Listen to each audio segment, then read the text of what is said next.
तो यार आज हम द ब्लेड ऑफ एवोल्यूशन के 42वें चैप्टर को कवर करेंगे। जैसे कि पिछली वीडियो में लेड ज़ेंग्रेन से माफी मांगता है कि उसकी वजह से ज़ेंग्रेन भी इस जंग में फंस गया। तो ज़ेंग्रेन हंसते हुए लेड से कहता है कि अब बहुत देर हो चुकी है, अब तुम चाहो भी तो तुम गिव अप नहीं कर सकते। इसके बाद वो स्केलेटन अपने मुंह से धुआं निकालते हैं और फिर वो सारे स्केलेटन जमा होके ज़ेंग्रेन और लेड पर अटैक करने के लिए आगे की तरफ बढ़ते हैं। तो उन स्केलेटन्स को देखकर लेड ज़ेंग्रेन से कहता है कि असल में मैं इस चीज पर वाकई में गौर कर रहा था कि क्या मैं यहाँ से भाग जाऊं और क्या मैं यहाँ से ना भागूं, और अगर मैं यहाँ से भाग जाऊं तो क्या पैरामिड का मेरा ये चैप्टर क्लियर समझा जाएगा। फिर उसके बाद वो ज़ेंग्रेन से कहता है कि लेकिन अब इन हालात में मुझे लगता है कि मुझे इनका मुकाबला करना ही पड़ेगा और इन पर अटैक करके इनको हराना ही बेहतर रहेगा। तो ज़ेंग्रेन की एक आंख चमकने लगती है और वो लेड से कहता है कि हमें आखिरी लम्हे तक पहुँचने से पहले गिव अप करने के बारे में बिल्कुल भी नहीं सोचना चाहिए। हमें ये सोचना चाहिए कि हम इन लोगों के साथ कैसे मुकाबला कर सकते। इसके बाद ज़ेंग्रेन अपनी तलवार को बाहर निकालता है और उस पर अपनी स्किल ब्लेड ऑफ बैलेंस को एक्टिवेट करता है ताकि वो उससे उन स्केलेटन्स पर हमला करके उनका मुकाबला कर सके। इसके बाद ज़ेंग्रेन और लेड अपने अपने वेपन्स को लेकर उन स्केलेटन्स पर अटैक करने के लिए आगे बढ़ते हैं। तो ज़ेंग्रेन लेड से कहता है कि इतनी आसानी से हमें मायूस नहीं होना है और तुम उनके अटैक से इतनी आसानी से जमीन पर मत गिर जाना। तो लेड ज़ेंग्रेन से कहता है ठीक है भाई, चलो चलते हैं। इसके बाद ज़ेंग्रेन अपनी ब्लेड ऑफ बैलेंस से उन स्केलेटन्स पर अटैक करता है और कहता है कि ये स्केलेटन्स बिल्कुल भी ताकतवर नहीं है, लेकिन जो मेन मसला है वो ये है कि ये लोग तादाद में बहुत ज्यादा हैं। इसके बाद लेड भी उन पर अटैक करता है और कहता है कि ऐसा लगता है कि सेट इनकी लामहदूद तादाद को अपने हिसाब से बढ़ाता है और अपनी मर्जी से इनको तलब कर सकता है। तो अगर ये आगे बढ़ता है तो मुझे लगता है कि हम लोग इनका मुकाबला करने में थोड़े नाकाम हो जाएंगे। तो लेड अपनी तलवार उस स्केलेटन के मुंह में घुसा देता है और साथ ही साथ कहता है तो इस बात से मुझे डर लगता है कि हम लोग जल्दी या फिर बाद में यहाँ पर मर जाएंगे। लेड उन पर अटैक करता रहता है और उन स्केलेटन्स को मारता रहता है। तो हंसते हुए ज़ेंग्रेन लेड से कहता है कि सियान्स, क्या तुम स्काई टावर पर गए हो? तो लेड ज़ेंग्रेन से पूछता है कि क्यों, आखिर तुम मुझसे ये सवाल क्यों कर रहे हो? वो लोग उन स्केलेटन्स का मुकाबला करते रहते हैं और उन लोगों को मारते रहते हैं। तो ज़ेंग्रेन लेड के जवाब में उसे कहता है कि स्काई टावर पर जाने के बाद मुझे ऐसा लगता है कि मैं दिन भर इस किस्म की ग्रीप लहरों से झुलस सकता हूँ, यानी कि मैं दिन भर ऐसे स्केलेटन्स का मुकाबला आसानी से कर सकता हूँ। वो दोनों अपने अपने वेपन से उन स्केलेटन्स के सर, बाजू और टांगों को धड़ से अलग करते रहते हैं और उनको खत्म करते रहते हैं। तो लेड ज़ेंग्रेन के रिप्लाई में उसे कहता है कि लेकिन हम इस तरह इस मुकाबले को सारा दिन जारी नहीं रख सकते हैं और मुझे लगता है कि अब वक्त आ गया है कि अब हम इसके हल के बारे में सोचें कि हम इन लोगों से कैसे छुटकारा पा सकते हैं। तो पीछे खड़ा वो गार्ड हंसते हुए ज़ेंग्रेन और लेड से कहता है कि तुम लोग क्या बेहुदा तबसरे कर रहे हो इस जंग में। मुझे लगता है कि तुम लोगों को लड़ाई के बारे में कुछ भी मालूम नहीं है, इसीलिए तुम लोग ऐसी बातें कर रहे हो। और मेरी बात याद रखना कि जब तक गॉड की भूख नहीं मरती तब तक जहन्नम की मुर्दा रूहें एंडलेसली आगे बढ़ती रहेंगी और तुम लोगों पर अटैक करती रहेंगी। तो उस गार्ड की आंख चमकने लगती है और उसके जिस्म से ग्रीन रंग का कोहरा निकलता है और वो उन दोनों से कहता है कि ये जंग तब तक चलती रहेगी जब तक कि तुम दोनों में से कोई एक भी जिंदा है। इसके बाद हमें पैरामिड के बाहर फर्नांडो ओसिस का व्यू दिखाया जाता है, जहाँ पर कुछ लोग गिल्ड के ओनर के पास आते हैं। तो वहाँ पर मौजूद एक हंटर अपने गिल्ड ओनर को बताता है कि मिस्टर लियो, आपसे कुछ लोग मिलने आए हैं, तो प्लीज आप उनसे जरूर मिलें। तो उनका लीडर कहता है कि ठीक है, तुम उन्हें मेरे पास भेजो। तो उनमें से जो लेडी होती है वो गिल्ड मास्टर को कहती है कि हमें एसोसिएशंस की तरफ से नोटिस रिसीव्ड हुआ था, तो हम यहाँ पर आपको असिस्ट करने आए हैं इस जंगल को क्लियर करने के लिए। तो मिस्टर लियो कहते हैं कि अच्छा, मैं समझ गया कि आप लोग यहाँ पर क्यों आए हैं। तो उनमें से मौजूद एक शख्स कहता है कि गिल्ड मास्टर, आखिरकार आप मुझे मिल गए और आप यहाँ पर मौजूद हैं। तो मैं आपको एक बात बता दूं कि मैं पहले से ही एक न्यू गॉड हूँ। इसके बाद हमें बताया जाता है कि वो लेडी क्लोवर गिल्ड की गिल्ड मास्टर लीजियो है, जिसे सुनकर स्योबा हैरानी से कहती है कि क्लोवर गिल्ड, और पीछे से कोई जवाब देता है कि रिवर सिटी गिल्ड भी यहाँ मौजूद है। जो ये बात पीछे से कह रहा होता है वो एक लड़का होता है और हमें बताया जाता है कि वो रिवर सिटी गिल्ड का गिल्ड मास्टर क्यूआई सियोन्स है, जो कि अपने दो और मेंबर्स के साथ साथ वहाँ पर आ जाता है। तो गिल्ड मास्टर उन सबको वहाँ देख कर कहता है कि बहुत अच्छे, आप सब लोग अपने अपने असिस्टेंट्स के साथ आए हैं और अब मुझे लगता है कि हम लोग सक्सेसफुली फॉरगेटन सिया को अच्छे तरीके से क्लियर कर देंगे और अब हम लोग जीत जाएंगे। तो उनमें से वहाँ पर मौजूद एक और मेंबर ये सब बातें सुनकर हंसते हुए कहता है कि यहाँ तक के अगर कीड़े ये सब जमा कर ले तब भी ये सब सिर्फ कीड़ों का एक ग्रुप ही होगा। तो हमें बताया जाता है कि ये आवाज पीछे चलते कुछ लोगों की आ रही होती है। फिर हमें बताया जाता है कि वो इंपीरियल सिगल गिल्ड का गिल्ड मास्टर जिंग जियो है और दूसरी तरफ कोई कहता है कि रुको, इंपीरियल सिगल गिल्ड क्या इसके साथ वाले दो लोग हो सकते हैं? तो वो उन्हें जवाब में कहता है कि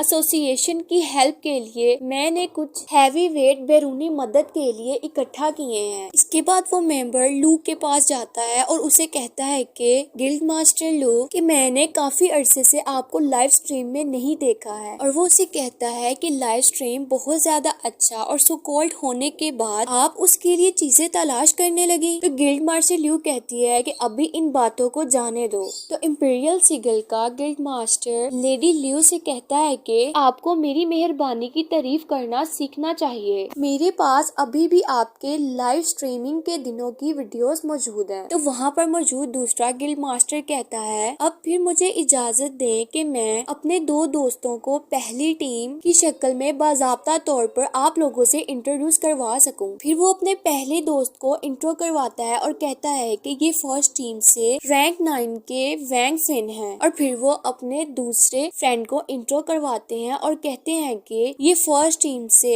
रैंक 2 लियो वैन है। तो वहाँ पर मौजूद हंटर्स ये सब सुनकर आपस में कन्वर्सेशन करने लगते हैं और एक दूसरे से कहते हैं कि क्या इन्होंने पहली टीम कहा। उन हंटर्स में मौजूद लड़की कहती है तो क्या वो फर्स्ट टीम है। तो लेडी लियो बताती है कि ये CS के 9 मजबूत तरीन शिकारियों में से है। तो मिस्टर लियो अपने माइंड में सोचते हैं कि जैसा कि तवक्का की गई थी ये एक्चुअली में पहली टीम है जिसके बारे में मैंने सोचा था कि मेरी आंखों ने मुझे धोखा दिया है। इसके बाद फर्स्ट टीम का वैन फैंग मिस्टर लियो के पास आता है अपना इंट्रो करवाने के लिए और उन्हें बताता है कि मैं सियाओलियो हूँ और मैं मिनिस्टर जाओ जिंगियान के अंडर काम करता हूँ। तो मिस्टर लियो से देखते हैं और कहते हैं कि ओह तो तुम कौन हो। तो वो उन्हें बताता है कि मुझे आपके बारे में बिल्कुल भी तासुर नहीं है। मैं अब ये करना चाहता हूँ कि डंगन को जल्दी से साफ करना है और फिर मुझे बार में जाकर कुछ लड़कियों को मारना है। तो मिस्टर लियो उनसे कहते हैं कि मुझे डर लगता है कि हमें अभी भी कुछ ना कुछ मजीद तैयारी कर लेनी चाहिए। तो वैंग फैन मिस्टर लियो से कहता है कि लानत हो, तुम तो सिर्फ एसोसिएशन के एक सादा से क्लर्क हो, तो तुमने मेरा एक्ट कैसे काट दिया। तो उसका गिल्ड मास्टर से कहता है कि वैंग फैन तुम मिस्टर लियो के लिए चीजों को मुश्किल मत बनाओ। इसके बाद फर्स्ट टीम का दूसरा मेंबर मिस्टर लियो के पास आता है और उनसे शेक हैंड करने के बाद उन्हें बताता है कि हेलो मिस्टर लियो, मैं लियो वैन हूँ और दरअसल हम यहाँ इंपीरियल सिगल गिल्ड के लिए नहीं हैं। तो मिस्टर लियो उससे हाथ मिलाते हैं और कहते हैं कि हेलो मिस्टर लियो वैन। तो पीछे से कोई उसे कहता है कि अरे अगर तुम बीन्स को स्पिल कर दोगे तो तुम्हें मजा नहीं आएगा। और फिर लियो वैन कहता है कि गिल्ड मास्टर जिंग ने वैन फेंग से फरामोश शुदा समुंदर के बारे में सुना था, लेकिन नाम नेहाद बैरूनी मदद सिर्फ फेंग वैन के इंपीरियल सिगल गिल्ड पर बुरा जायका का एक मजाक था। हमें हकीकत में हायर लिप्स के जरिए यहाँ भेजा गया है। तो मिस्टर लियो सोचते हैं कि पहली टीम के 2 मेंबरों का हायर लिप्स में शामिल होना पहले ही मुकम्मल तौर पर मामूल से तजावुज कर चुका है और वो कहते हैं कि मुझे तो ये समझ नहीं आ रहा कि बस आखिर इस कहानी में हुआ क्या। तो यार आज के लिए बस इतना ही। If you like the video please subscribe my channel and press the bell icon for more interesting videos. Thanks for watching.